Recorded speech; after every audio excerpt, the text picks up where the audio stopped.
Hello viewers, আজকে আমি দেখাবো কিভাবে আপনি গুগল ড্রাইভের মাধ্যমে একসাথে অনেকগুলো মানুষের সাথে কাজ করতে পারেন। একসাথে অনেক মানুষের সাথে কাজ করার জন্য গুগল ড্রাইভ একটি সুবিধা দিয়েছে, সেটা হচ্ছে ক্লাউড সুবিধা। এই গুগল ড্রাইভ ইউজ করে আপনি একসাথে অনেকের সাথে কাজ করতে পারেন। আহ, তো চলুন কিভাবে একসাথে অনেক মানুষের সাথে কাজ করা যায় এবং ফাইল আপলোড করা যায়, ফাইল ডাউনলোড করা যায় ওইখান থেকে, এবং কিভাবে আপনি ওইখানে কন্ট্রোল করবেন, এই সব বিষয় নিয়ে আমি আজকে একটি টিউটোরিয়াল তৈরি করতেছি। প্রথমে আপনি গুগল ড্রাইভে যান।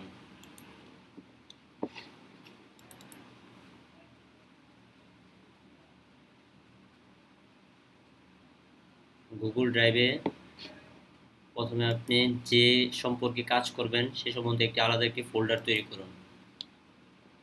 আমি এখানে ফটোশপে এডিটিং নিয়ে একটি ফোল্ডার তৈরি করতে যাচ্ছি। আপনি যদি অন্য যে কোনো ধরনের কাজ করতে চান, ওই ধরনের ফোল্ডার আপনি তৈরি করবেন। এটা আপনার মনে রাখার জন্য। ফটো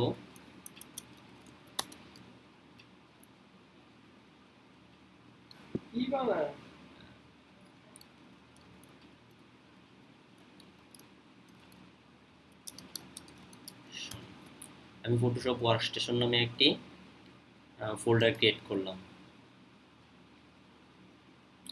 এই যে এখানে আমার ফটোশপ ওয়ার্কস্টেশন হিসাবে একটি ফোল্ডার তৈরি হয়েছে। এখন এটার ভিতরে ক্লিক করে ভিতরে যান।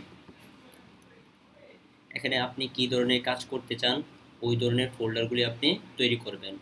মনে করেন আপনি প্রথমে ট্রেনিং দিতে চান, তারপর প্রত্যেকের কাছ থেকে আলাদা আলাদাভাবে কাজ হাসিল করতে চান বা কাজ নিতে চান, তাহলে আপনি প্রথমে একটি ট্রেনিং নামে আলাদা আবার একটি ফোল্ডার ক্রিয়েট করুন।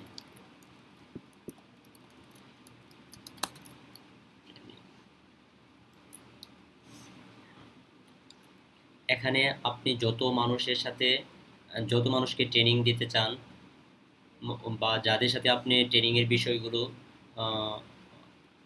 শেয়ার করতে চান, তাদের ইমেলগুলো এখানে দিয়ে দেবেন। তো ইমেল দেওয়া হচ্ছে, এই যে এখানে শেয়ার আছে, এই শেয়ার থেকে আপনি দেবেন। আমি দুইজন মানুষের সাথে মনে করেন কাজ করতেছি। আপনি এক্ষেত্রে 100 200 যতজন মানুষের সাথে কাজ করেন তাদের ইমেলগুলো শুধু একবার আউটপুট দিয়ে দিলেই চলবে।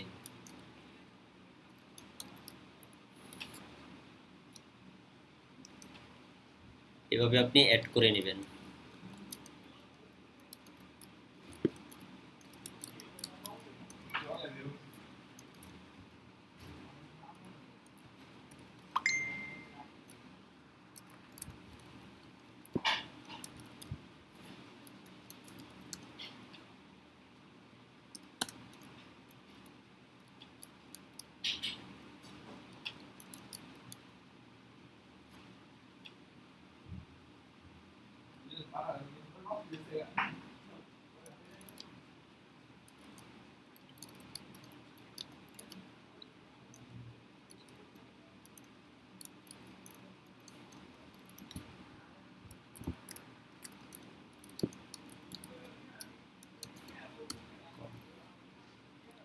এভাবে আপনি যতজন মানুষের সাথে কাজ করতে চান বা ট্রেনিং আপনি ফাইলগুলো শেয়ার করতে চান, তাদের প্রত্যেকে জিমেলগুলো দেওয়ার পরে কমা বাটনে ক্লিক করে দিবেন। এভাবে অ্যাড হয়ে যাবে। যখনই আপনি অ্যাড করে দিবেন তখনই তারা আপনার এখানে ট্রেনিংয়ের ভিতরে আপনি যত ফাইল আপলোড করবেন, যত ভিডিও আপলোড করবেন বা আপনি যা লেখালেখি করবেন সবগুলো আপনাকে দেখতে পারবেন। এখন ট্রেনিংয়ের ভিতরে যাদেরকে আমি অ্যাড করছি এখান থেকে, তারা সবাইকে আপনার এখানে দেখতে পারবে।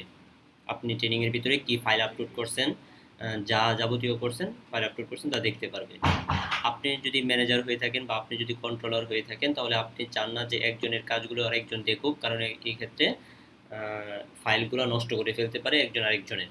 ঠিক আছে, বুঝে হোক না বুঝে হোক। সেই ক্ষেত্রে আপনি মনে করেন দুজনের সাথে কাজ করতে চান, আপনি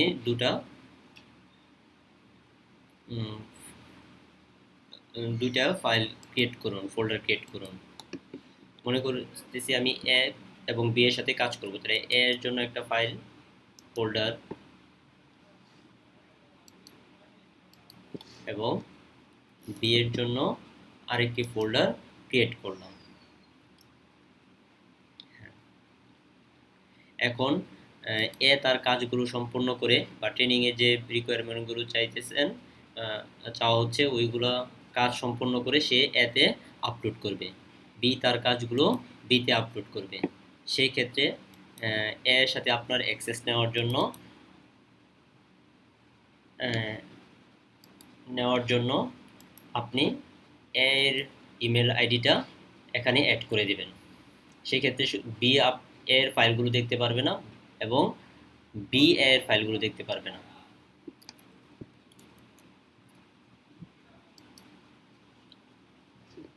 যে একটু অ্যাডটা দিলাম, আবার বিতে গিয়ে বির ইমেল আইডিটা দিলাম।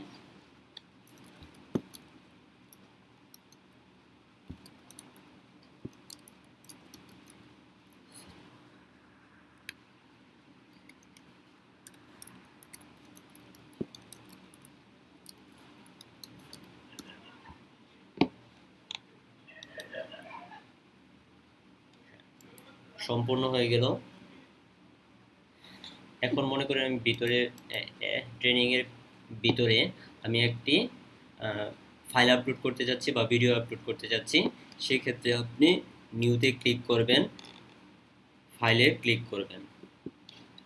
এখান থেকে মনে করেন আমি একটি ফাইল আপলোড করতে যাচ্ছি। আমি মনে করেন এই পিকটাই এখানে ট্রেনিংয়ের হিসাবে রিকোয়ারমেন্ট হিসাবে দিয়ে দিলাম।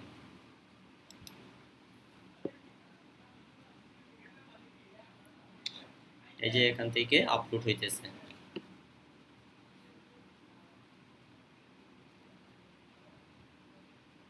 হ্যাঁ, আপলোড কমপ্লিট। এখন দেখেন এটার ভিতরে যদি আমি ক্লিক করি,